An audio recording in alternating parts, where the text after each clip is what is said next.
What's up, man? Hey, what's going on, buddy? Not too much. How we doing? Good. You? Not too bad. We got nobody in here, but that's all right. That's all right. We'll just go with it. So, what's what's on your agenda the next couple of weeks, man?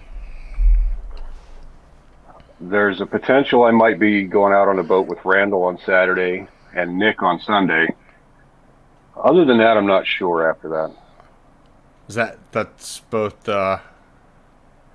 Is that Raystown? Did you say? Uh, Randall would be Raystown. Nick's going to actually be local here next to me.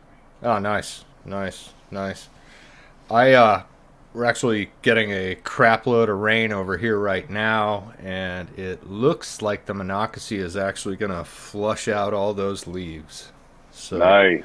yeah, should start to be doable again. Smallmouth are obviously going to be a little tentative, but fall fish should be fairly active, and gonna try to hit up some carp. Actually, carp fishing, doing carp bait Right. and everything like that. Try to attract some of those suckers. There's Yeah, a couple of years ago, Gary and I we did really well accidentally with the Ned rig on carp. With a So Ned rig on carp. Wow, that's impressive. yeah, yeah. So I figured, yeah, if we target them, yeah, it's really weird. We go out there, we're targeting that. I got a smallie right out the gate, and this is, I don't know, probably a cup right now. Water temp was about 48, 49, something like that. It's a lot higher than that right now. It's probably 52 or 53. Oh, So wow. there's a chance that smallies will be a little more active. But right out of the gate, I got a smallie. A couple minutes later, I got a fall fish. And a few minutes after that, we didn't have a whole lot of time this day, but a few minutes after that, Gary tied into probably about a 25-pound carp on ultralight. Ooh, that was a nice fight. Yeah, yeah, it was about 30 minutes I chased him around. There's a video on my channel about it. That's Yeah, actually, I'm pretty sure I watched it. Yeah, and then I think it was 2 days later I went out there solo, just trying to focus in a little bit more on the smallies, and I got into something pretty big on the Z-Man Finesse TRD with a 1/32 ounce mule fishing jig, and it drag started spitting for a little bit, and then it just stopped. It didn't. If it was a carp, it wasn't very big, but I was like, let me just throw the big TRD in a 1/16 ounce there. Bang, about a 30-pound carp in, and at that time, yeah, that water temp was about 45. Hmm. Had to bank the kayak and to just to land the sucker, because you really don't want to do a fish like that, 30-pound fish on a kayak when you're out there solo in 45-degree water.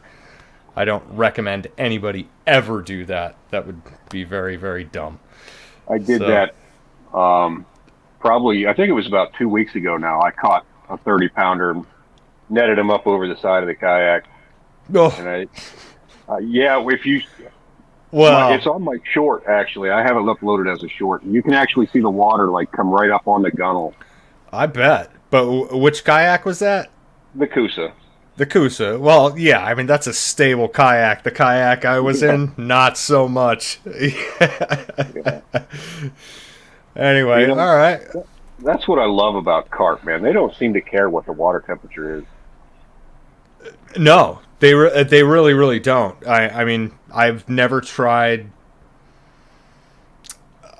really tried doing anything in a river under like 42 or 43 degrees, but this is a good time to try that stuff. They tend to group up in deeper water, and Yeah. if you know of a couple of pools on your on your local rivers, that's not a bad way to go. Uh, Are you allowed to chum in Maryland? uh, I'm not absolutely certain about that.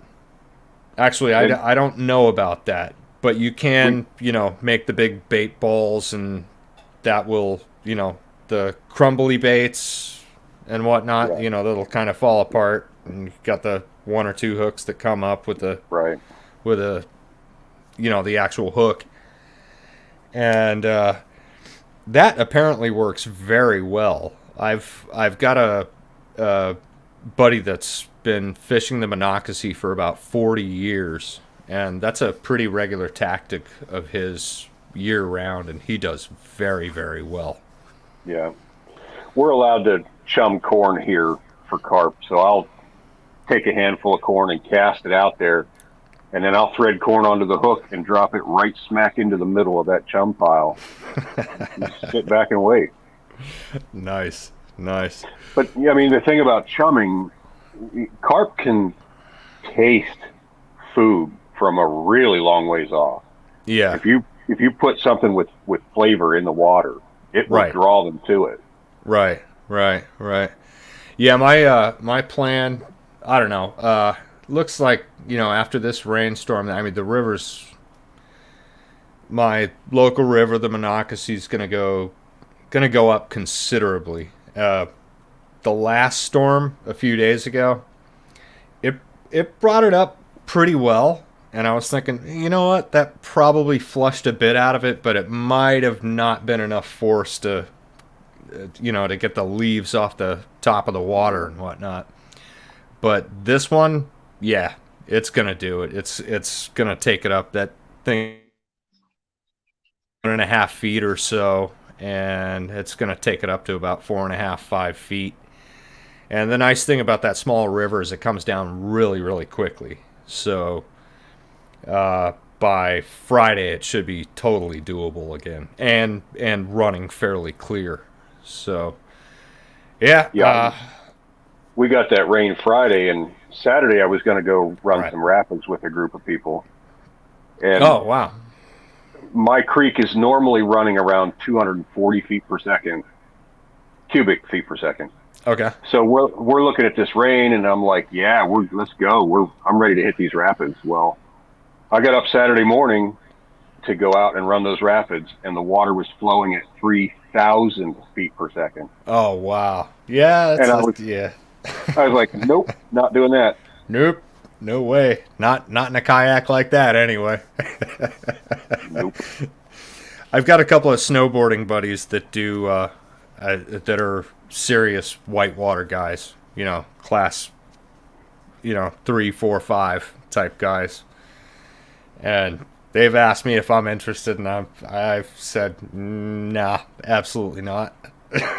I'm Yeah. not. Just A, I don't have the equipment, and B, I don't know if I have the balls to do that type of stuff. That's, yeah, kind of For, nutty if you ask me. for some reason, I'm not able to type on here, but Randall is joined up now. He's in the chat. Oh, excellent, Hey, excellent. Randall. Hey, good to Thanks for see you, coming in, Randall. buddy. Yeah, yeah. Chumming is legal in Ray's Town, says Randall. Yeah. Huh. But what would you chum in Ray's Town? Didn't you say, Mark? Didn't you tell me that that's pretty freaking deep lake? Yeah, it is pretty deep. Yeah. I'm not sure. Are there carp in there? Oh, yeah. There are big carp in there. Really? Okay. Yeah. Big catfish, too. Awesome. Awesome. Awesome. All right. So, all right. Let's talk about the outlaw a little bit, man. Okay.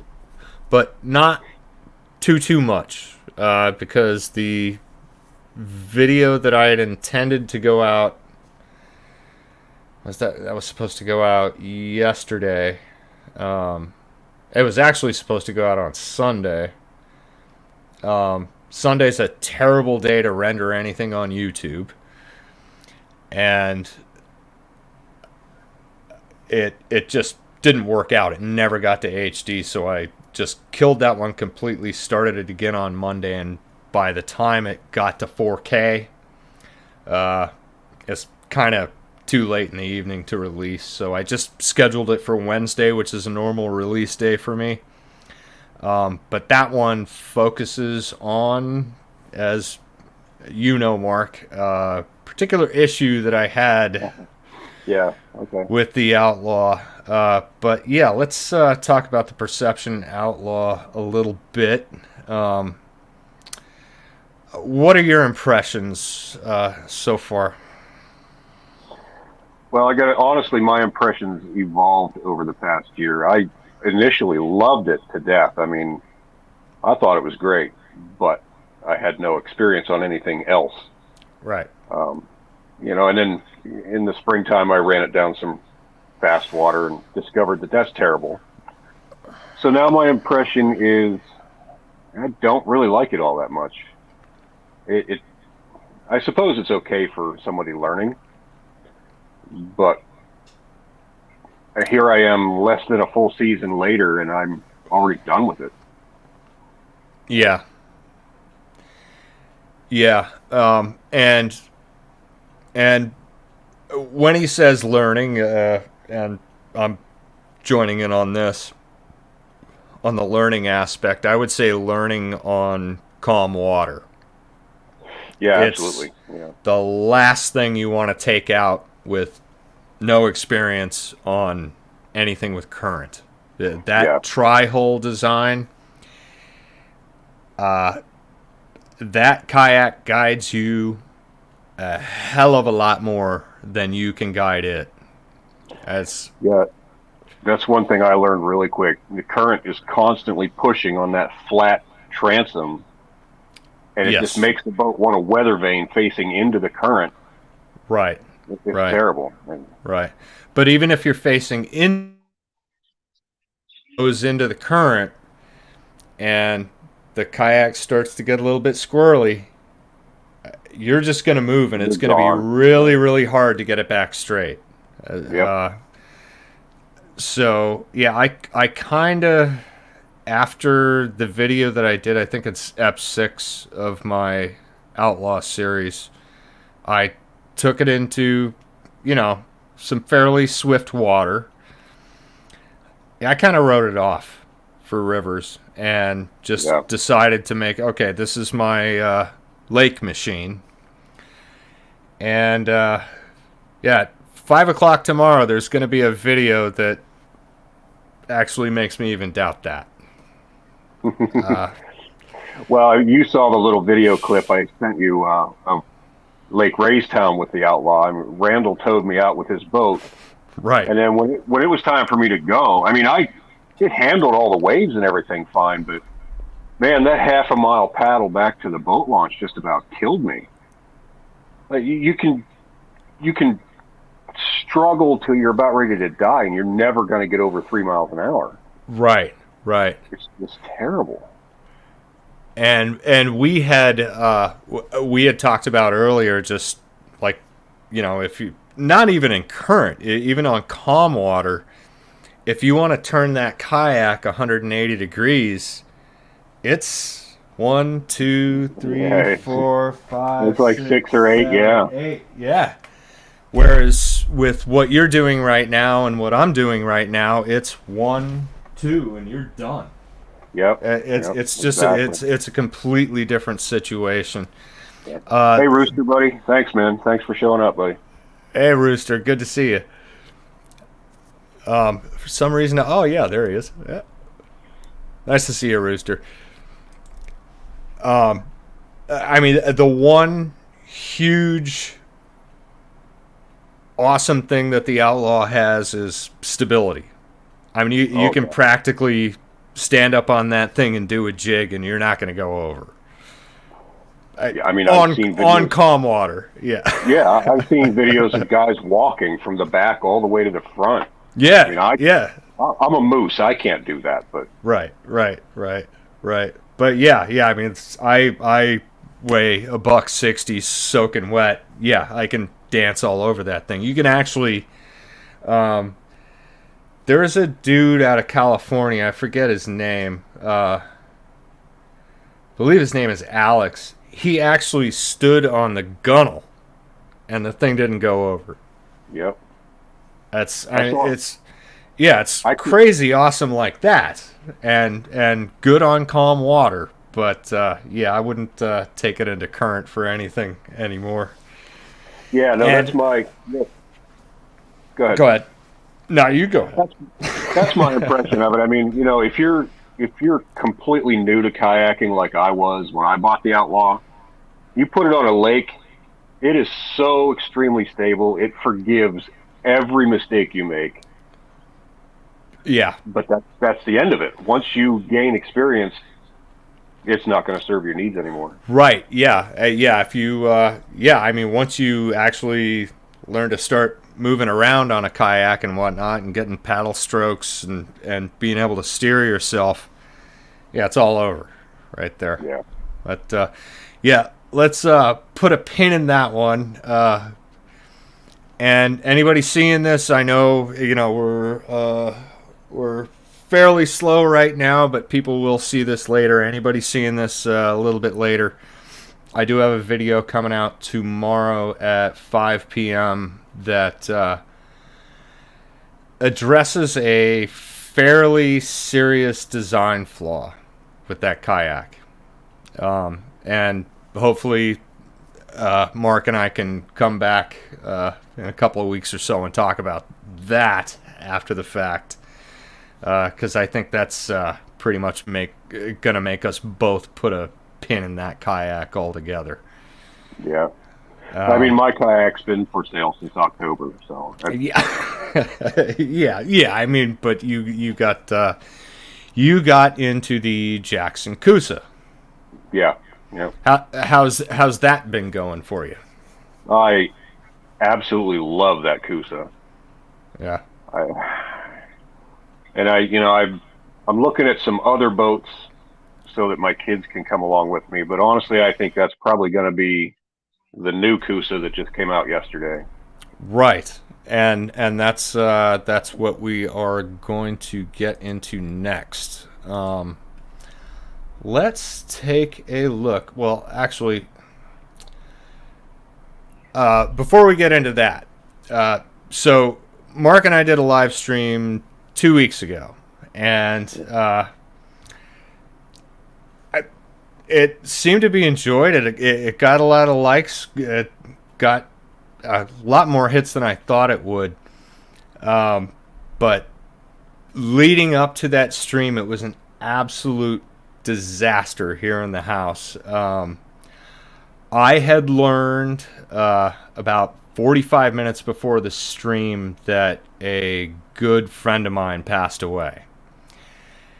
And so I hugged my girlfriend for a little bit, shook it off, came downstairs to start the stream, and about 10 minutes before the stream, Mark and I are getting ready, and the power went out in the house. And it was only out for about a minute, but it was enough to knock out the modem, and the modem takes about 7 minutes to reboot. So we got in just under the wire. I was not in the mood to do that stream at that point, and we cut it a little short, but it went pretty well. Yeah. And so we had a lot of fun with that. And so just wanted to lay that out there. Hopefully, I think tonight's going to go a lot better because I am actually seeing what's going on. I have my stuff in the right place. I'll be looking over here and the chat's right here instead of looking over here with the chat way over here. So should go a little better tonight. But anyway, yeah, let's have a look at the Coosa X walkthrough, and this has some seemingly remarkable upgrades from what you have, Mark. Yeah. Okay, let's take a look.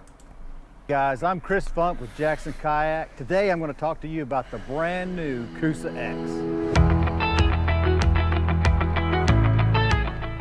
The Coosa X is next in our evolution of the... Hey folks, and if that's too loud compared to us, let us know in the chat. Perfect river fishing kayak. Actually, it sounds Years about ago, even we with started us. with the Coosa, Okay. which was a wonderful boat, great on the river. Moved into the Coosa HD, which just elevated even more. To me, now we have the perfect craft.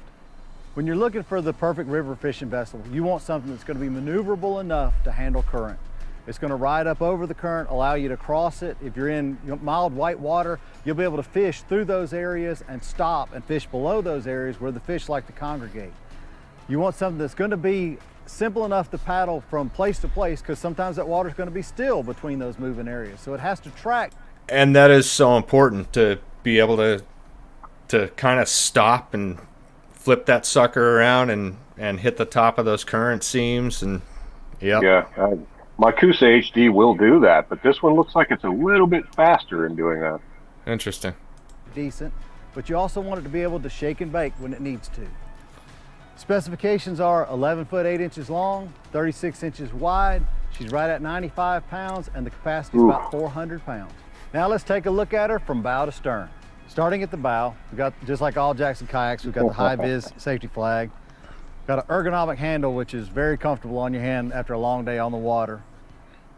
It's got track on both sides of the bow, which is going to allow you to mount anchor line management accessories, but it also leads back into this molded in geometry that Jackson's coming out with for a new accessory to allow us to run our anchor line inside of the boat. It's an anchor line tube management system, so it'll keep that line off of your deck and away from your fish hooks. This flat area on the bow is going to allow you the possibility of a bow-mounted trolling motor on the boat. On both sides of the bow hatch, we have security bars, and that way, if you didn't have an And that's actually huge. Yeah. Anybody who's never had a Coosa doesn't know, but you can fit so much inside the hull of that Coosa underneath that hatch. But to be Right. able to put a gear on top of that yet, I mean, you could go for a 3 or 4 day trip, no problem. Right. But yeah, I mean the tracks. I don't know if the chat can see. Do you see my mouse mark? No. Oh, you don't. That's the only bummer. File instead of doing it through YouTube, and there you'd be able to see my mouse. But I'm looking at the tracks on the front there, and there's a lot you can do with that. Oh, the track's And- up at the carry handle? Yeah, Yeah. there's a absolutely. lot you can do with that. Yep. That's All big. right. Let's scooch this. Let's see how this goes enough here. room in the bow hatch for I mean, it looks really good so far. whatever reason. You could add more gear here. Say you were going camping, you could strap everything down using these security bars and it would stay safe and secure. There's a flat surface for stacking stuff up. There's also a rubberized strap, the paddle retention strap, which is really good because it keeps your paddle from blowing out on a windy day. The hatch is gigantic. You could put days worth of gear down in it. It's awesome for camera bags, especially if you're running moving water. Now I will say, personal experience through multiple class 2s and class 3s with camera bags in here, the lip on this kept everything totally dry. It's a huge tank well, tons of room, and it was dry. That was a positive. And you could store fish and Did you tell me that your Coosa has that same hatch in the front? It does have the same hatch, except that one there it looks like it's about 4 inches wider. Okay, and it's got a little rubber seal. Yeah, Yeah, I mean, even mine does a really good job of keeping water out, but with the addition of that seal, that's going to be watertight pretty much. excellent. rods in here as well for travel or whatever you need to. It's very easy to get them in and out. The entire bow of this boat was designed for moving water, from the geometry to the top. This groove around here is going to allow it to shed water quickly, and the sheer volume of it is going to allow you to punch through, up, and over a wave. You're not going to just ride the wave, you're going to dominate it. So moving into the cockpit area of the boat, you see the rear geometry for the anchor line management system. I don't know if you also see noticed the that You're not going right to just there. ride the wave, you're going to dominate it. Hold on, right there as he is making that turn, he's technically doing it wrong.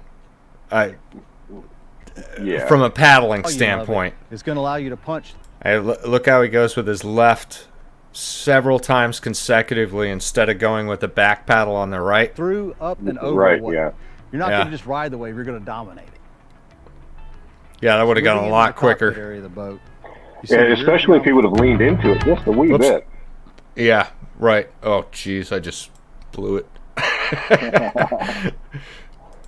Oh, yeah. We don't need to hear him say geometry 20 more times. Yeah. All right, let's get him. Yeah, let's move toward the middle of the kayak. back and forth to the transducer scuffle.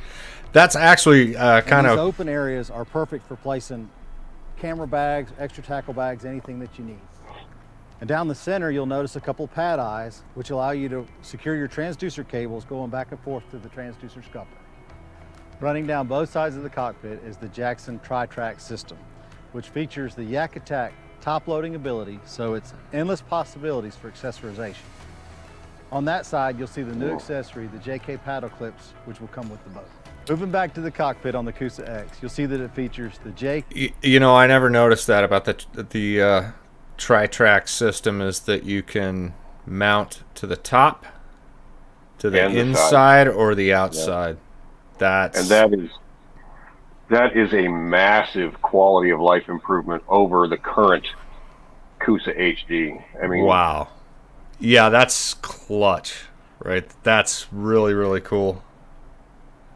Holy crap. Can you imagine the stuff that you can do with that? With, I mean, even with external transducers, stuff like that. And not only can you mount a bunch of stuff on it, but you can run your cables inside that track. Right, right. That's huge. Yeah. And yeah, I mean, it's a fairly good mount if you did an arm, you know, for a camera on the inside of it. Yeah. That's pretty cool. I like that. That is awesome. The only thing I wish the Coosa had was a camera mounting option right there where that stand-up strap mounts to the hull. A nice centrally located front camera would be great. Yeah. Yeah. Yeah. I mean, you can always add it, but Yeah. yeah. Yeah, I know. A hell of a lot of modifications, and I hate every single hole that I punch into my kayak, but still, sometimes you just have to. Actually, what I'm working on with my Coosa, if you look at that paddle park that's on the hatch of there, I have removed my paddle park, and I'm getting ready to fabricate a mounting bracket to go in its place to mount the camera. Yeah, that'd be a perfect way to do it. Really. I never use a paddle park, so. Yeah. Yeah, neither do I, because I think we talked about that. I use a paddle that's got a pretty serious hook to it. If I threw it in there, it would take me forever to get it, you know, to maneuver it out of there. Yeah, that thing's basically useless to me. Yeah, that's a good place to do it. I'm, you know, layer or two of ABS underneath, you know, just to shore it up a little bit. Those mounting points are actually reinforced on the underside, so literally I'm just going to get a small piece of cutting board, like plastic. Oh, there you go. Cutting board. Yeah, yeah, absolutely. Absolutely. Yeah, there you go. Perfect, man. I found a really nice cutting board. It's like black with like silver flake in it. Man, I was looking for black cutting board when I was doing the transom mount for the Outlaw, and that was, you know, as we were doing that was probably worst of the supply chain issues of you know, COVID. And no, black cutting board, yeah, could not be found anywhere. I even Amazon, yeah, nowhere. It could not be found. Fortunately, stuff is starting to trickle back in and getting in better shape again. The high-low seat slider system. This allows you to move it Trim the attitude of the boat. That way, if you want it to track a little bit better, or if you want to raise your bow, if you get a little bit more buck wild in that whitewater. Also, if you have your hatch loaded with gear, you'll want to trim back. It just allows you to manage the weight of the boat so it paddles better for you. It's also super easy to go from the high and low position. So if I want to have more visibility, or if I want to get down if I'm in heavy moving water or strong winds, it's very simple to change it from high to low. With the seat out, you can see the back half of the rod stager system. Now I know there's 2 holes up front, there's 3 here. If you're careful, it's really easy to put 3 rods on both sides, so you could yes, they sure are, 6 in on your cockpit as well. This comes on the NAR and the Coosa X. It also comes with a 90-degree bracket that allows you to mount it to the flat track system, so you can fully customize where you need it to be in the boat. For me, it's helpful to put it back in the tank well, where I can actually run a 9-foot fly rod in there. So I can have a 9-foot fly rod on both sides of my seat. It's a really neat customizable system. Here underneath the seating area, you can see the transducer scupper, which is extra large and was made to accommodate most manufacturers' transducers. It also comes with a cover to protect it. Going fore and aft, you can see the pad eyes, which are going to allow you to secure your transducer. Now, do you think that cover that the transducer can see through it, or do you have to take that off when you're... Oh, no, you can see through it. Oh, awesome. Awesome. Hobie's been doing that for a long time. Okay. All right. See, I'm low mid-range, man. I don't mess with high-end stuff. Well, at least not yet. I've never had a Hobie, but I know people who do, and they've got the covers. I've always wished that my HD Coosa had a cover over it. I mean, not that I have a transducer in there right now, but it also helps to minimize the hull wear when you go over rocks and stuff.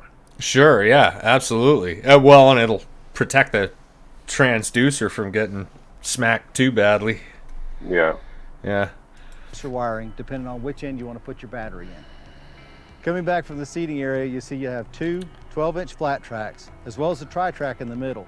This also acts as a thwart for rigidity, but it gives you endless mounting opportunities. Oh, come on, man. That's awesome. 2 flush mount rod holders, and then moving into this expansive tank well, you have another pair of 12-inch tracks on both sides with these cutouts, which allows you to run a strap below and going over any load that you have back here if you want to hold it in there. You see the 90-degree adapters that we have. This is how I set this up for the fly rod to come all the way to the back. But it's just really good, allows you to customize it however you want it to go, whether you want it to go to the tri-track or stay on the flat track. In the very back, you've got an 8-inch hatch, and that way you can get in there for wiring accessories, anchoring accessories, anything you need to in this back area. You see the molded in geometry on both sides, as well as this pad eye allows you to run a drag anchor off the back, as well as this area here, which has the inserts for putting in a power pole or a rear mounted motor system. You've got a super comfortable handle for picking up after a long day fishing. Underneath the Coosa X, you'll see the replaceable skid plate, and then up top, you'll see the drain plug. So there you have the Coosa X. For more information on this boat or where to find your closest Jackson dealer, go to jacksonkayak.com. Go ahead. The first thing he mentions right there, you got a super comfortable handle to pick it up after a long day of kayaking. But what they don't tell you is this kayak weighs 95 pounds. There is no super comfortable anything after a long day of kayaking. Right. Well, I mean, especially if you if you put a transom mount over that thing, that takes away a lot of finger room there, and the weight's going to be on your fingers instead of your hand. But other than that, I mean, thing looks amazing. And one thing that you pointed out, let's see if we can track back to this, the rod storage, because we kind of flew by that accidentally. Real quick, Rooster, the new ones are about 1900? Yeah, $18.99. They have one limited edition color that's $19.99. And it's ugly. I mean, it's all right. Wasn't it orange? It was yellow and black, like a bumblebee. Yeah. Okay.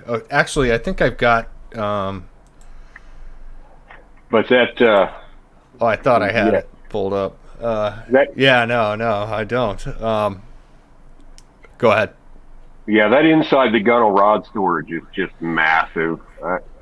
the current, like my Kusa HD, you have two rods horizontally stored, but they are on the outside of the gunnel. So if you hit trees or whatever, you're still hitting your rods.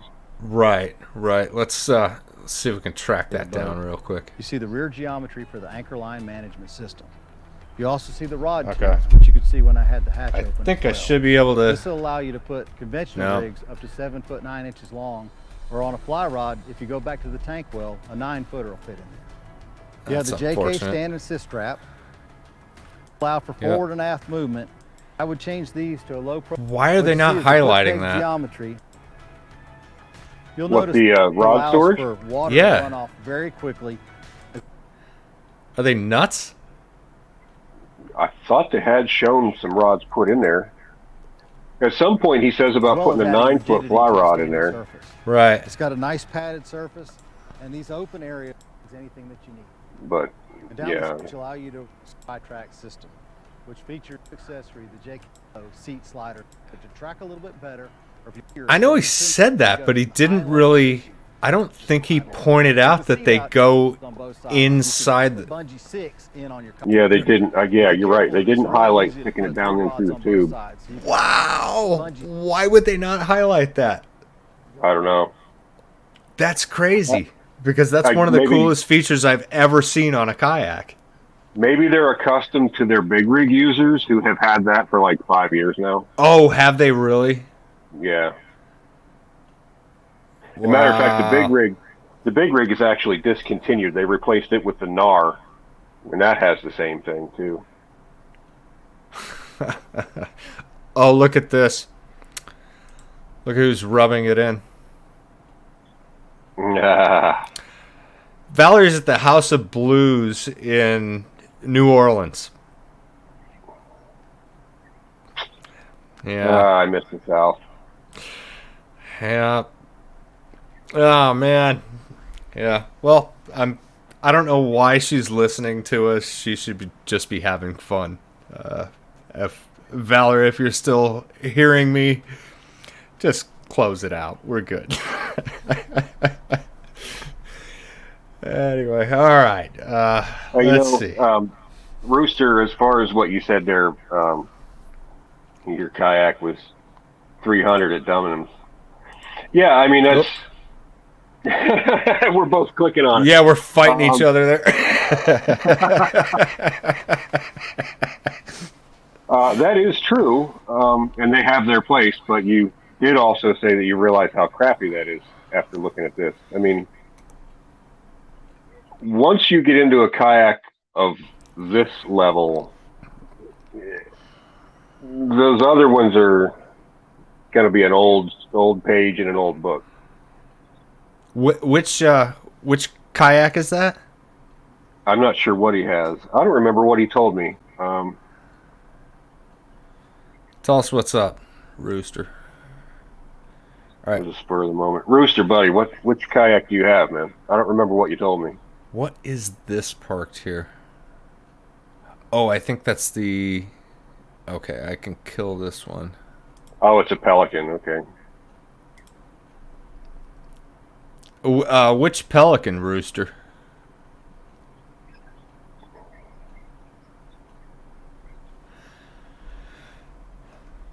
Well, yeah. Pelican, yeah, Pelican's the manufacturer, but what's the model? Right.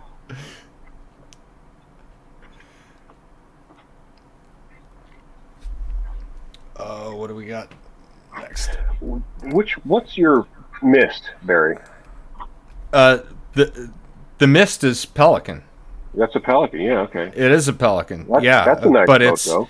yeah, it's probably I would argue even over the Catch series that it's probably the best hull design that they have done yet. And that thing, when it's not on sale, runs about $450. When it is on sale, $370, $380. And hands down, I've had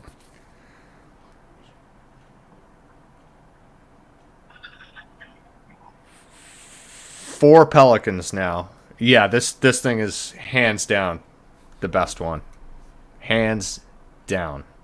Yeah. I mean, you know, my experiences is limited to the Outlaw and the Coosa. And, yeah, the Coosa was twice as much as the Outlaw, but it's also twice the boat. Right.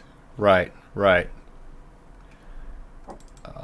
right, let's see what we got next.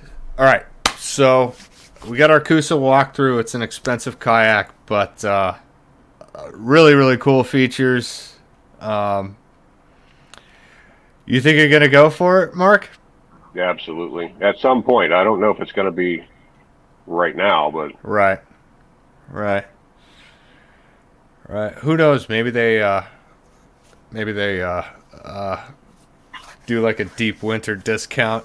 What a weird time, because they just released that, right? Yesterday, yeah. Literally, just yesterday. Why would you do that in the middle of November? No idea, other than the fact that they are in the South, and it doesn't really matter so much down there. Right. I mean, that's like snowboard companies releasing stuff in May. Right. Yeah. Why would you do that? Speaking of snowboard, I got a real quick one for you. Let's present video file. This. Hi, Rooster. Hey, man. Thanks for showing up. I'll talk to you tomorrow. Actually, if you're at work, I'll see you there. Oops, missing Rooster. Yeah. Hey, thanks for showing up, Rooster. Appreciate it. All right. Check this out real quick. This is today at one of my favorite spots. Yeah, that's Killington, Vermont. They are ready to go. They're actually opening up tomorrow. They're going to flatten that stuff out, groom it out, and there will be a ton of people on that lift tomorrow. Oh yeah,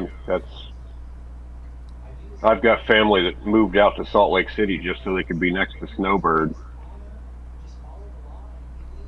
Oh, jeez, yeah, I can definitely see that. Next, nope, not screen, present. Come on, Barry, get it together. All right. So the next thing we got. We all know our good buddy One Rod, One Reel. Oh, yeah. From Guggen Squad. I want to show you something that I believe has about 7 million hits. Oh, my. And it's from about, I think it was 3 or 4 years ago. And this is hilarious because it's totally illegal. So, here we go. As you can see, I'm in the middle of the city right now, but if we take a quick right and look over this ledge. This is, by the way, Frederick, Maryland. I'm about 15 minutes from Frederick. This is the city that I originally lived in when I moved to the East Coast. Look at that. Can you see what I see? I see water, I see vegetation, I see a fish right there. I've never been here before, but we're about to catch some fish. You know, that's one thing I will say about the Guggens. They just don't care. I've seen so many videos of them breaking into private property, posted no fishing property. They just don't care. That's part of what made them popular in the first place. That's pathetic. Yeah. Yeah, it's kind of nuts. I don't know why you would risk it, but that's why this becomes really, really funny just a few minutes in. And this is he does a long video here, but we're only going to get about 6 minutes into it. Okay. Just because of the comedy of what happens about 3 or 4 minutes in. You guys see that? Giant carp just swimming around, just chilling. Man, I don't have my artificial baits with me, but I may have to go buy some bread and catch some of these suckers later on. I think he's seeing carp behind that goldfish thing. This. Okay. Oh, there's a largie. That's a largemouth right there. I mean, I've only been here for 3 minutes, but this place already looks like a All right, I'm going to let this run for about 2 minutes. freaking gem. All right, we need to tie something on, guys. We need to get fishing. What to start with? You know what? Let's try covering some water right now. Pull out the old ribbit. What is that, train? I just tied on a monoliter because I was planning on fishing a popper, but now I changed my mind and I'm fishing a buzz toad. I'm not gonna cut the leader off, just gonna leave it. A little extra visibility in the clear waters we got here. All right, we're in business, guys. Let's go check this out. The last time I tried somewhere new, it kind of sucked, but today I've got a really good feeling. Let's get to work. Oh, dude, that carp's coming to it. Wait, that carp just bit my freaking toad. Are you freaking kidding me? What the heck? Oh, that carp's coming up too. What the actual heck? Dude, they're looking at it. Wait, he just bit it. What? I thought carp are supposed to be a little smarter than that. What the hell, dude? Now, this is gonna be a real interesting day. There's a million carp right here. I may need to buy some bread. No. Carp come later. Right now it's bass time.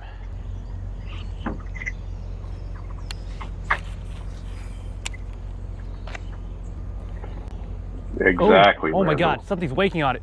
That's a giant freaking wake right there. Please eat it. It's chasing it. Now, I don't know if that was a carp or if that was a giant bass, but something was definitely chasing this bait.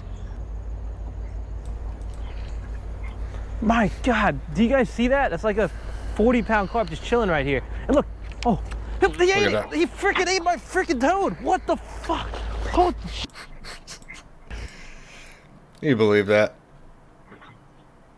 I mean, right. And this is funny. Not accustomed to being fished. Yeah, he's in downtown Frederick. He's and you'll see this later, but you see what he's standing on. Mm-hmm. Okay, give this a minute. Well, a couple of minutes, and you'll see what he's actually standing on. What? What the actual heck, guys? I just caught a 40-pound carp on a freaking plastic toad. Are you kidding me right now? This is just blowing my mind right now, guys. I literally have a 40-pound carp right here. Look at that guy. Look at that thing. I don't even know how I'm gonna land it. Guys, it's really weird. Usually carp are amazing fighters, but this carp is literally just not even moving at all. He's hardly moving. He can't even run. My guess is that these fish are just hand-fed all day long. They get huge and they really don't have to move at all. This is the most unathletic, lazy carp. Look at this guy. He's not even moving. He's a freaking monster, but he's not even moving. So you don't want to gill a carp. I've been learning about carp. You don't want to gill them to land them. What I'm gonna do right here. Oh, okay. You still got some fight in you, boy. Come on, bring it. What you got? Come here. Oh, okay, almost. Woo! Woo! That water's cold. This is where it gets good. See those two dudes that just ran by? Yep. All right. This is great. Big carp. Yeah, big carp. Yeah. All right. I need my net's in the car, but Yeah. Hey, would you mind holding this for me? Thanks, man. Yeah, I'll be back in literally 30 seconds. All right, I'm just gonna. Yeah, he's not going anywhere, so you're good. I'm literally just gonna go run to my car and grab my net. Appreciate it. I'll be back in like literally 20 seconds. All right, listen to the dialogue between these two guys. This is freaking funny.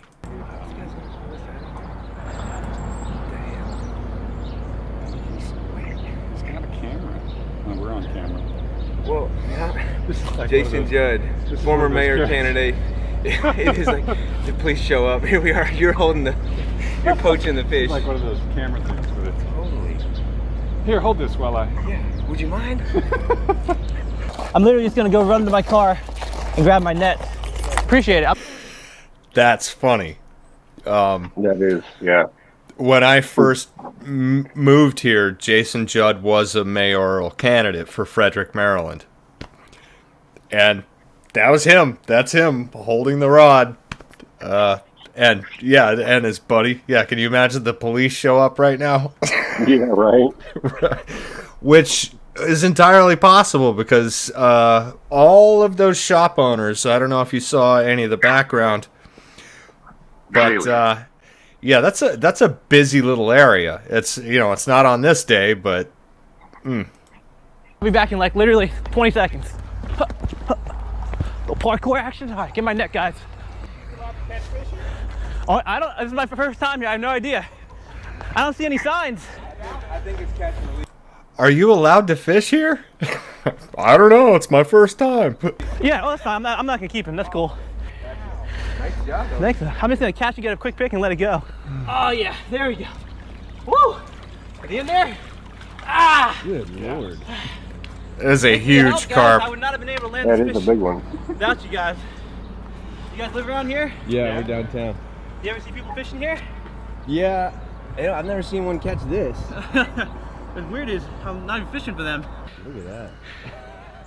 Big old car. That thing's 15 pounds? Yeah, probably. I'm gonna let this guy Oh go. my God. Are you a fisherman? That's a pretty good guess. Yeah.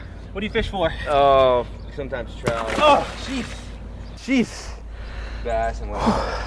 All right, You never so fish- all right, that's what I was pointing out earlier. You see the planter there? Yeah. That's what he was standing on before that. Real nice. Real nice. down here, Yeah, then, huh? they don't care.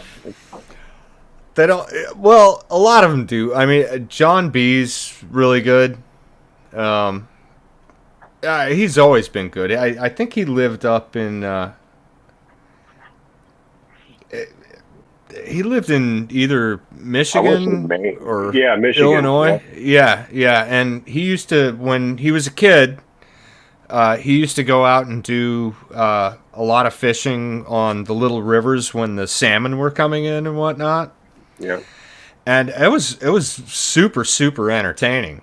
It was really good stuff, and I kind of still feel like he's the one that made the Guggen Squad. Pretty much. I mean, he's the one that introduced me to the Guggen Squad. Basically, Yeah, he's so. yeah. I mean, he seems to be the backbone, at least financially and whatnot, for it. Yeah. Did you see his most recent series on the Guadalupe? I have, it has shown up in my feed. I've been kind of saving it. I was actually thinking about watching that tonight. I'll tell you Yeah. what, the videography is just. I mean, obviously he has a crew, Yeah, but yeah, man, it's Yeah. good stuff. he's done some amazing stuff. He had another one on. Is that Devil's River or Devil River in Texas? Yeah, the Devil's River. Yep. Yeah, I think that was about 2 years ago or so. Yeah. That was amazing. He had a buddy with him, on a kayak, and that guy held John into focus the entire time. Yeah. It was pretty spectacular. The videography stuff. Anyway, that's he goes and messes around I with saw this. a couple of good sized Oh, wait. largies here. Kill some volume here. He goes and he keeps cruising around this area. This right here. What is that? Gets And I feel food in it. I feel like a fish is Yeah. headed. Oh my god, it peed all over me. some largies, and then Killing it. starts getting into There's some. gotta be a big one somewhere. Right? This area is legal, This guy has a very red but mouth. everything upstream of that, Particularly obese. See, buddy.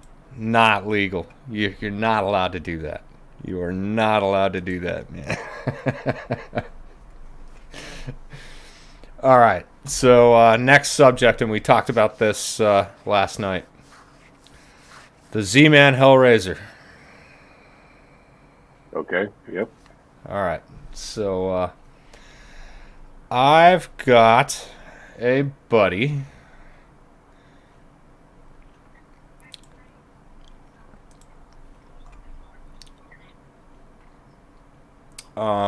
His channel is Live to Fish. He lives up in Michigan, and his channel is absolutely blown up. Early this summer, he had 500 subs. I think he's got about 2,500 now. Man. And a good part of the reason is that huge focus of his is Lake St. Clair, which is an awesome, awesome fishery. Anyway, to explain to everyone who does not know what the HellraiZer is, he probably has the best intro to that bait out on YouTube right now. And he's a well-spoken guy. You guys will like this video. Hey, whether or not you like the bait, you'll like the video. Oh, I guess it would be helpful if I did Welcome back to Live to Fish, and today we're going to talk about that fall topwater bite. And one of the favorite lures of most anglers up here in the Midwest is the buzzbait. So the buzzbait comes in many different styles, but it's all about that buzz and that big action on the topwater. Now the buzzbait is all about making noise, making some commotion on that topwater to draw those bass up and get those big strikes. And if you like the buzzbait as much as I do, you're not going to want to miss what's coming up. Right here, only here on Live to Fish.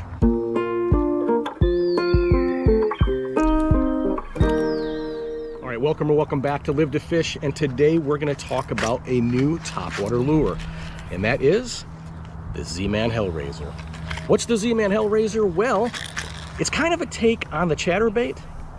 It's kind of a take on the topwater. It's kind of a take on a walking bait on topwater. Now, if that sounds confusing, don't worry about it. We're going to break down this lure and show you exactly what it does and how to use it. Now, the HellraiZer is made by Z-Man. You might know him best for the originator of the chatterbait and one of my favorite springtime baits, the jackhammer. Now in early spring, the jackhammer produced like no other lure for me. In fact, there's no surprise that in the spring there was a blow up on YouTube with chatterbaits and especially the jackhammer. But what does that have to do with a topwater bait, and what does that have to do with the HellraiZer? Well, let's take a look. All right, straight out of the package, it kind of looks like a chatterbait. You see the bladed end right here? This is actually the tail end of the bait. This is not what you are going to be tying onto. What you're going to be tying onto is this belly ring right here in the center of the bait. This is going to be your front-facing end of the lure. So you're going to want to tie on there, you're going to have a treble hook in the middle, and you're going to have this weighted blade back here in the back with a treble hook and a little feather. Ooh, just poked myself. These are sharp, sticky hooks, by the way. And so far we can say, pretty neat design idea, right? Yeah, I was definitely interested in it when I first saw it, and in fact, I still might get one, but... All right, well, hold on. Hold on. Yep. Hold on. Yeah. Let's watch the video, and then you and I will tear this thing apart. Be careful. So the way this is going to work is we're going to tie onto the belly here. We're going to cast it out, let it drop a little bit, and then we're going to retrieve at a steady cadence. Now there's a slight ripple on the water right now, and you're going to get to see the action on this lure. Let's go take a look. All right, you can see I got the HellraiZer tied into that belly ring. And again, that's the back of the lure with the weighted blade. And I'm going to be throwing that today on the Mock Smash combo. And this is with 12-pound fluorocarbon. This is the Seagar Invisix. And again, we're going to try this out on some pretty calm waters here on Lake St. Clair. As you can see, the water levels have really dropped here. This is normally where I would be standing and the water would be coming up. And typically, for the record, he does some bank stuff on Lake St. Clair, but he spends a lot of time on the water too. Right. And that's where he really does some amazing magic. Up to me, but now it's really, really dropped. All right, cast it out there. You can kind of feel the vibration just like a chatterbait. And I'm bringing it in with a steady retrieve. It's popping that topwater. It's kind of a cross between a walking bait and a buzz bait. It's making a lot of chatter, a lot of noise on the topwater. It's running back and forth. Maybe you can hear that, maybe you can't. Very interesting. And when you stop the retrieve, it will drop. It is not a floating lure. So just like a buzzbait, you want to start bringing it in right away after it hits the topwater. And once you do, that blade action is going to kind of make it plane, and especially the way it's hooked up on that belly ring, it's going to plane up on the top of the water. Man, it sounds a lot like a buzzbait. And he kind of led us to one of the real cool things about the design there is that it's when you stop it, it'll drop. And depending on how you have your rod angled, you can actually run this thing subsurface. You know, if you've got it up high, you can run it up top. That's a pretty cool feature. Yeah, the thing I like about it is, yeah, it has the rattle and the chatter like a buzzbait, but that tail also makes like a slurp. I've heard some other videos, and you can hear it pretty clearly. It sounds like a fish coming up and slurping, trying to catch prey. Right. And that sound actually triggers other aggressive fish to come up and compete for that same prey. Absolutely. Absolutely.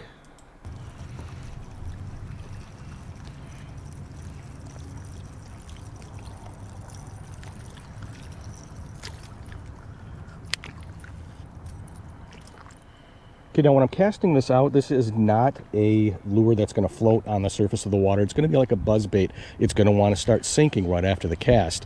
So what you're going to want to do is you're going to want to start your retrieve very, very quickly, and it's going to pull that belly ring up, and it's going to plane on the water. That weight is going to hold the back end down and cause the commotion, just like a buzzbait would. So again, hit the water. I'm starting my retrieve. Instantly see it hit the top water. Yeah, it is. You can see it. Yes. Randall, I use torpedoes fairly often in the spring. Still. That action. Again, you might not be able to hear it on the GoPro, but that thing is click-clacking and splashing like nobody's business.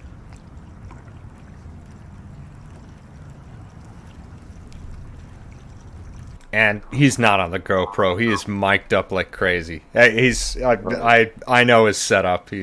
I damn near fished with this guy in, I believe it was about June. Valerie had another conference in Chicago, and I kind of had planned to try to meet up with him and try to meet up with Ethan from... he just changed his channel name to Fish Anything. Formerly online outdoorsman.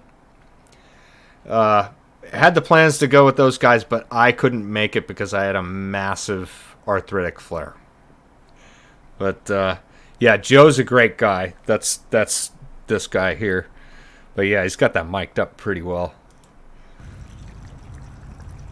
Yeah, that's why I was kind of holding my hand over my earbud trying to hear for that slurping sound. And you can just barely make it out there. Yeah. Now, one thing to point out here, the price point on this is around the same as what you're going to find for the Whopper Ploppers. You're going to find this running anywhere from $12 to $15. I've seen it for a little bit more, so buyer beware. Make sure you shop around. Like I said, I picked these up for $12, and that was through my Carl's Club discount. So you can definitely find some deals on them. You just got to look for it. Yeah, unfortunately, Carl's Club does not carry all of the available colors. Right. The one I think I'm most interested in is the matte black. Yeah, I actually wanted to get two and adapt it. There's one that's some kind of shad color, but it has a chartreuse feather on the back. Let me see if I can pull that up real quick. Let me see if I can pull up that page. I wanted to get the black one and then put the chartreuse feather on the back of that. Give me just a second here.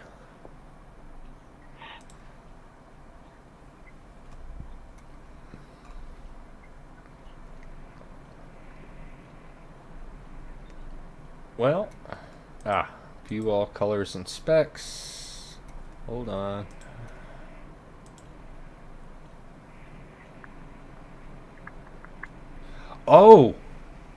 Oh, they've got a lot of colors. You know what? I hadn't seen that. Hold Yeah, on. check out Purple Death. I actually kind of like the looks of that one. Let me go for... No, not the wrong button. Still getting used to this. We're getting better, though. Oh, look at that. See that? Mm-hmm. Nice. Yeah, she's teasing you. She does rock. She is awesome. You hit the percent. Share screen. This one's a little tricky. Gotta make sure I don't screw up our audio. I do Chrome tab, Z-Man store share. That's not very Yeah, it's not very clear. viewable. Well, yeah, I mean, yeah, if there I we go go. up and down. So which one are you talking about? The one that has the chartreuse tail. Geez, it's There's like a greenish. There's a couple of them that... Yeah, that would work too. Oh, that's pretty cool. I like that. There's that one. Either one of those tails on the back end of the black one would be great. There's Purple Death right there. Oh, that's gorgeous. Yep. I'd get... If I were to get two of these, it would be that and matte black. Absolutely. Matte black for super cloudy days or rainy days, and that it looks a little looks like it's pretty translucent. Yeah, it is. Yeah. Cool. But I want to get the black one and put either a yellow or chartreuse feather on the back, because I've got different walking baits and popping baits that are black with chartreuse on the tail, and they are very productive. Right. Now, we've got to get into the ugly of that bait. So let's start here. God, where did he start to experience the problems? I think it was... Pretty much when he takes the bait out of the... Yeah, I think it's out of this fish. Yeah. Yep, there it is. All right. This is important. So I'm going to show you guys a couple of things right here. Right here we have a Whopper Plopper 90. That's as we would expect. Beautiful bait. Nothing ever really goes wrong with these things. Yep. This right here is the Ozark Trail. The Walmart the Walmart knockoff Whopper Plopper. And they work fairly well until you get a big fish on the back hook. And when that happens, the wire that runs between the main body and the prop and the hook itself is pretty thin. They did it pretty cheaply, and as you can see, I can sit here and ply this thing up and down, and that's where the problem comes in here. So let's All right, so look what it did to the wire on that lure right there. Bent it down. So the problem with that is now I got to bend it back, right? And the more times I do that, just the weaker that wire is going to get. And then, I mean, if I'm in a tournament, think about it. If I'm in a tournament and I hook a fish and the only hooks he has are the back hooks, and he takes off and runs and that wire... This is, folks, by the way, Southern Salt, who has an awesome YouTube channel as well. Breaks, my fish is gone, right? There's nothing left to keep that fish attached right there. So I don't know about it. Okay, so and that's pretty much all that has to be said, right? Yeah, that's it. Yep. Yeah, that's what kept me from buying it. Any one of us that has had, a single solid core wire, you bend it, bend it, bend it, bend it, bend it, eventually it's going to break. Yeah. And that, again, on the Whopper Plopper is not a problem because that wire is pretty freaking stout. The one on the Ozark Trail here, not so much. And that is the one flaw of the HellraiZer. I think they have an absolutely awesome bait there. They've got a great idea, but they should probably stout up that wire a bit. Well, being that it's from Z-Man, and this is the first iteration, I really expect them to make that change. I think they will too. I would definitely. I mean, I would buy one. I would definitely buy one or two and run them on the rivers that I run because, Mark, you said something about our fish. They haven't seen that kind of action yet. Yeah, no, definitely. This is completely new. Yeah. So for this upcoming season, that's going to be a hot ticket item. Right. But I don't know if I'd run it in an area that I know I'm going to get into absolute freaking tanks or wherever there's pike or muskie. I don't know. I mean, it'll be good, 2, 3, 4 times, but I don't know. Once you have to put that thing back into shape 3 or 4 times, it's pretty compromised as it is. At least. Well, for me personally, every single time I go out fishing, that is the opportunity for that monster fish of a lifetime. Yep. And to go with a lure like that would break on a big fish, you are just crushing that hope right out of the gate. Right. And again, if it's a brand new HellraiZer, you're good. Maybe. I think you're good. I mean, if it's a brand new one that hasn't had to be reshaped, 10, 15 times, after that, yeah, you're right. You cannot depend on it. And what if you get into that beast? What a heartbreaker would that be? It would be, absolutely. Oh, man. Anyway, all right. So we're at about, let's see, an hour 15. Doing pretty good, no? Love it. All right. Want to do something a little different? Sure. All right. There is a channel called Dashcam Lessons. Okay.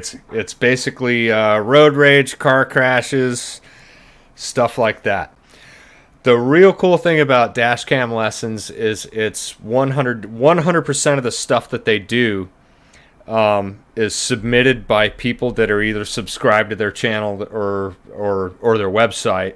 The people submit the video, and then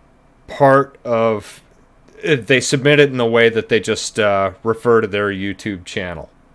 And then he downloads the thing. But one of the requirements is that they have to make a...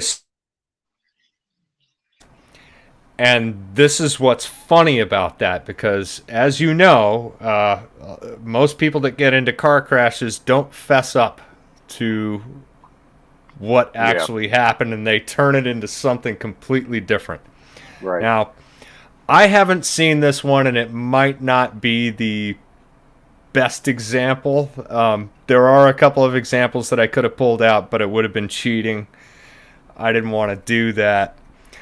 So the idea here is you and I will just watch this, and we're going to comment, and anybody in the chat comment as well on whatever the comments are that the people made, because Dashcam Lessons puts those up during the video. And so let's check it out. Welcome back, guys. Hope you'll enjoy today's video. And by the way, after this, we are going to close this out. This has been great. Mark, thank you so much for this second run, man. This has been awesome. This has gone a hell of a lot more smoothly than the first time around. Each time, every time for you is going to get better, man. And I thank you for inviting me along. I'm absolutely, man. And you were invited to be on anytime, man. Even if I've got other guests going on, I'd love to have 3 people here instead of just me and one other.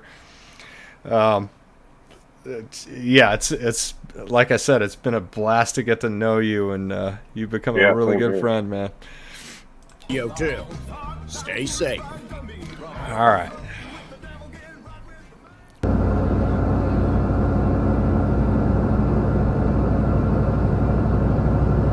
Oh, jeez.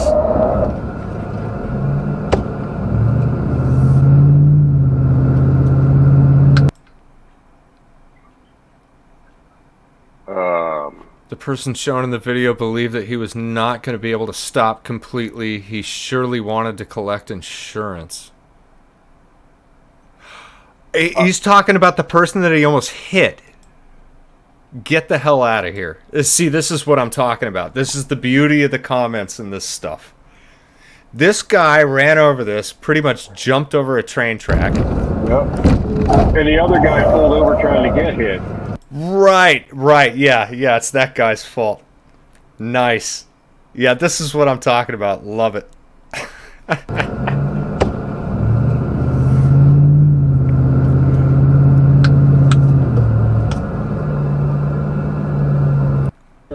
Victory in Iraq, but it's I think New Orleans, where Valerie is right now. It's going to be very difficult. Whoop. I had conversations on both sides last week, last couple of days actually. And nearly collects me. Was the light actually green? Yep. Yep.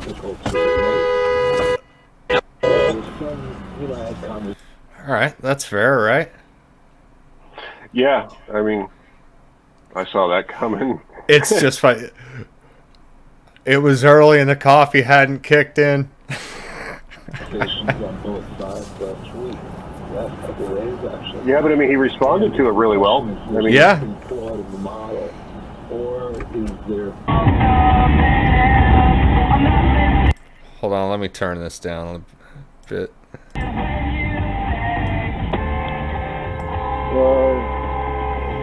BMW.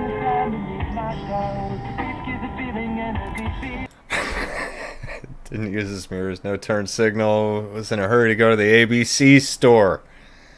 This is Richmond, ABC store is the liquor store. Virginia has, you familiar with that? Oh yeah, you live in Pennsylvania, you're totally familiar with that. It's the same thing, the liquor is regulated. Right, yeah.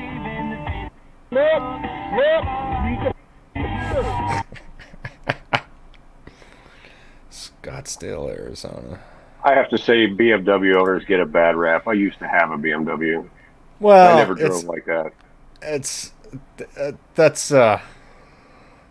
Yeah, I don't know.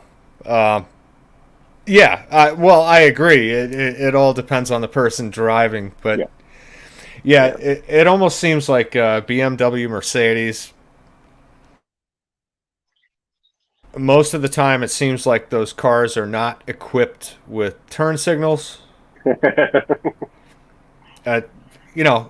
all know that they are, but the drivers don't seem to be able to use them. Well, I think it's the I don't want to say the class of owner. Those owners typically tend to believe that rules don't exist for them. Right. So. Right. All right. So, all right. Let's take a look at this because this looks like this. All right.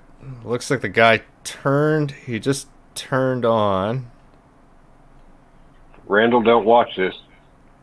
Motorcycle's pissed. Yep. I mean, kind of fair enough. Let's go back here just a little. Let's look at the initial turn. I really thought that was going to be a motorcycle crash. It's look at the curvature of the road there. It's entirely possible that the car didn't see the guy. Yeah. Oh, he just like pulled out. He had made a left onto this road. All right, whatever. Oh, it's nice to see saguaro cactuses. I haven't, man. Yeah. I grew up in Sonoran Desert. Oh yeah, he's pissed. I was on my way to get some snacks from the local Walgreens while I was at a friend's house near his house. Well, we didn't really need that information, but yeah. Looks like I did give the. He starts to flip me off. So he's actually admitting to seeing him. Oh, well then screw him. Yeah.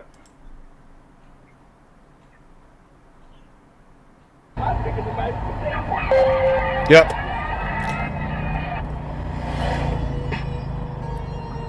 Yep. Agreed. Ooh, well, agreed except for the lane splitting. Yeah, that lane splitting just begging for trouble right there. Yeah. What am I supposed to do? Blind spot, man. Ooh, trying to bail out of that argument. He's totally trying to bail out of that. Okay, good. That takes off. Now, one thing, Randall, do you know, does Arizona have a helmet law?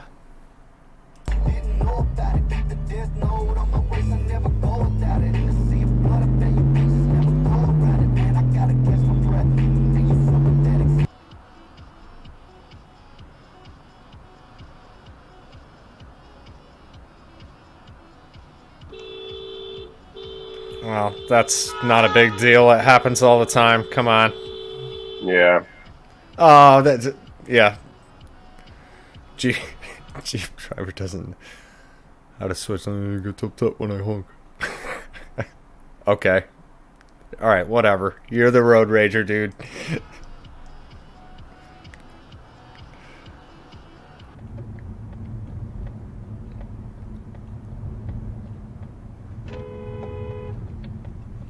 Ugh.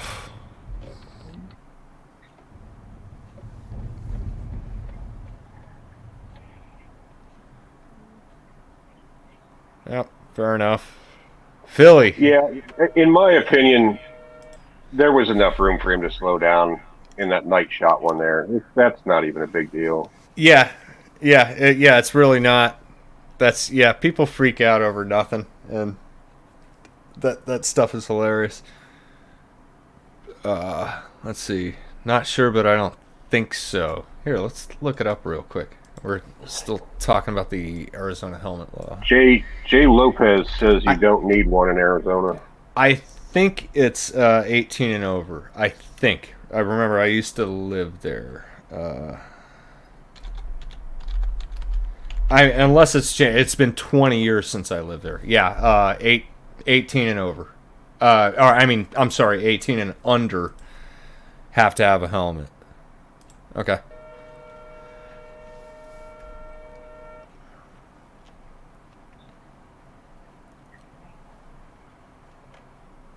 Wait a second. I don't get what happened there.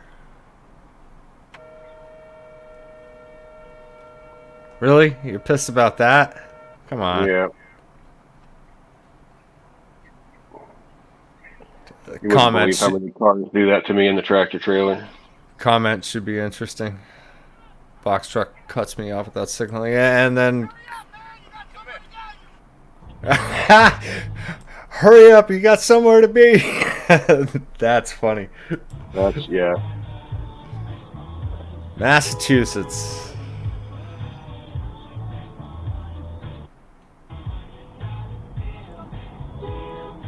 Oh, yeah, that was clearly a cutoff. Wow, this looks like a series of douchebags here. Oh my god! Oh my goodness. Yeah, these guys kind of...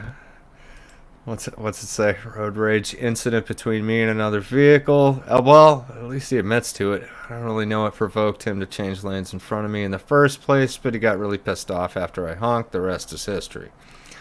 All right. Yeah, I mean those are two guys that deserve each other in my mind. Yeah.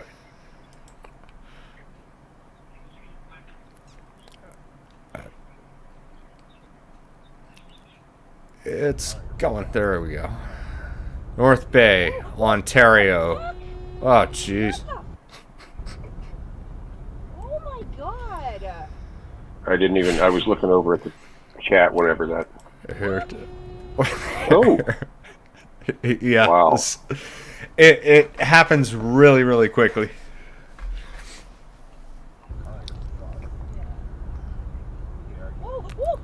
Jeez. Wow. Oh my god. Holy. You got that right, Randall. Plano, Texas. Oh. Oh boy. Trying to navigate a construction zone. The other driver was starting. You know what? I don't think that was really worth it. Yeah, that's not even Nothing really happened there. Yeah. Oh my god. Holy. Oh my god. Yeah.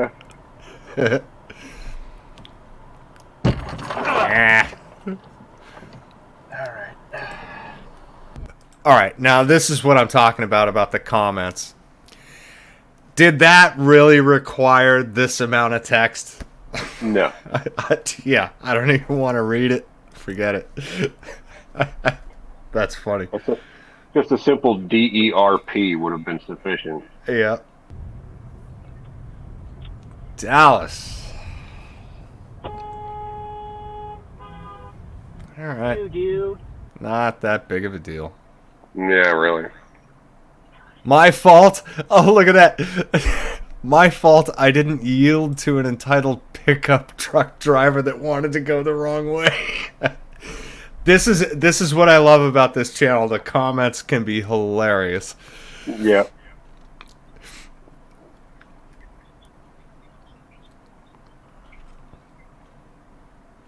Yeah.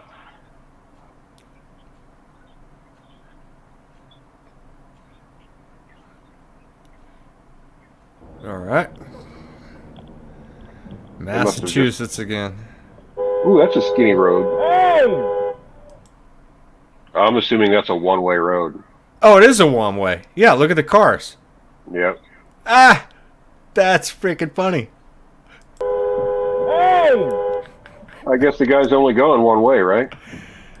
Hey! What's your problem? You didn't see all the packed cars? Right. Did he just hit you? I hope not.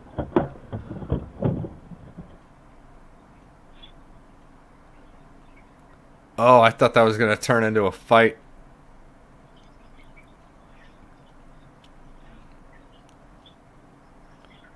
Uh-oh. Uh-oh. Ah, you're done. You're done. Yep. That's not a bad save, though. Woo! What? I drop off my brother at college. I was following behind my mom, and I got cut off by this gray van. The dude had been driving kind of reckless for a while. Weather started to get bad. Freezing rain.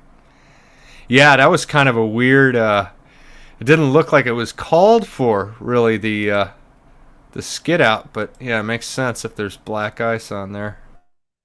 Yeah, he went to change back into the right-hand lane and lost it. Yeah. Right there. Boom. That'll do it. You ever have that happen to you? Not unintentionally, no. I did in Vermont one time. In a Jeep. It was absolutely... I was in a Jeep Liberty. I was in... and that was in... you just push a button and it just goes, 4 high. Had that happen, and there was like a Toyota Camry behind me that just kind of drove by laughing their asses off at me. It's like, yep, I deserve every bit of that.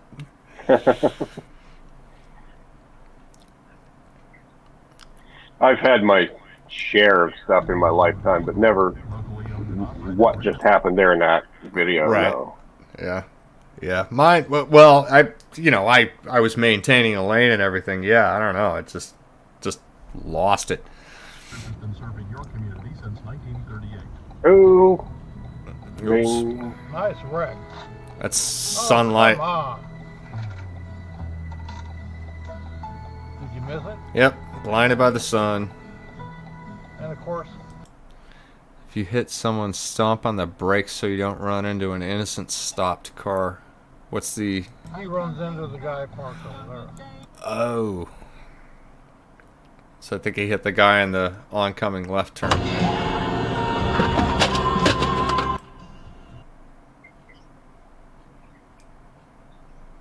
Yeah, that was pucker factor, but that's about it. What? I kind of missed that.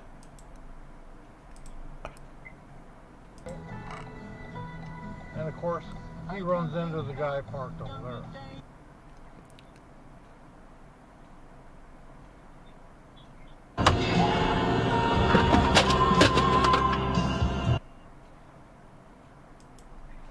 Yeah, luckily no contact, just a high pucker factor. That's a great comment right there. Like it.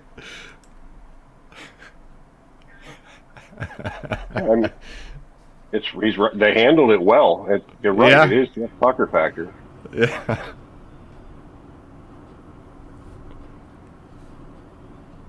No. Bye-bye.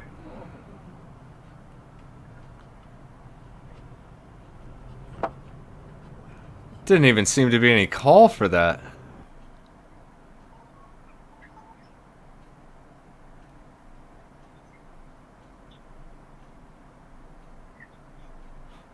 That's genius.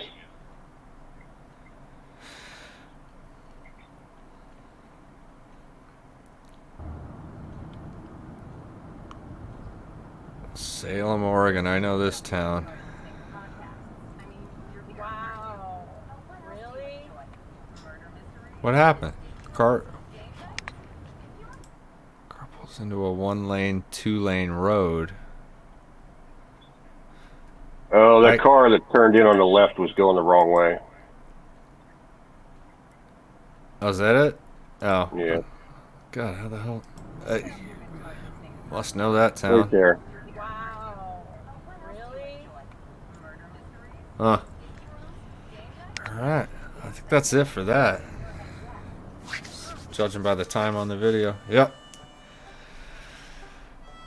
Well, Alright. Yeah, let's folks, that's all we got for today. Thanks for watching. That's a perfect ending right there. Yeah. Alright. Mark, thank you again, man. Hey, no problem. Anytime, man. It's a lot of fun, man. Yeah. It's a hell of a lot of fun. Yeah, we covered a lot of stuff. Had a good time. Yeah, let's do it again soon. Absolutely. Anytime. The moon cycle determines dark winter.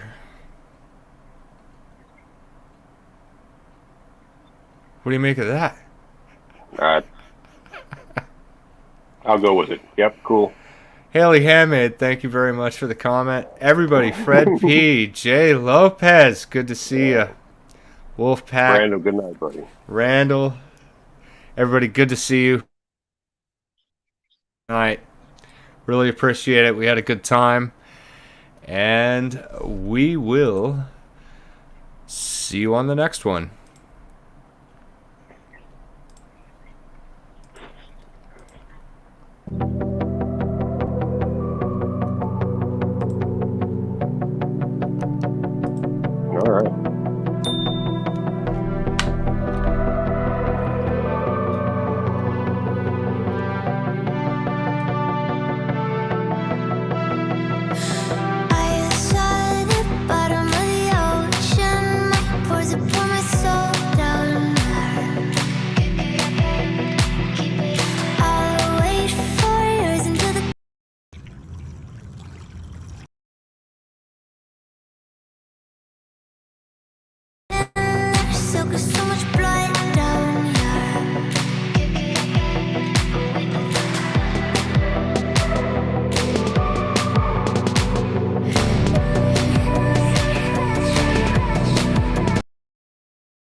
good thing.